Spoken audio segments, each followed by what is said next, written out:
সৈতে ইউনিভাৰ্চিটি নিউজৰ ষ্টুডিঅ'ৰ মজিয়াৰ পৰা মই কৌশিকে ইউনিভাৰ্চিটি নিউজৰ সমূহ দৰ্শকসকলক স্বাগতম জনাইছোঁ।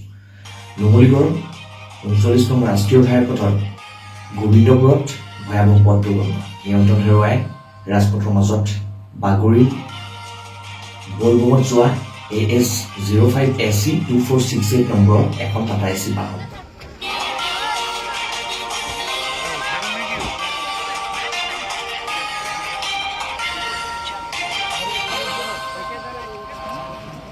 মাথাটো প্ৰথমতে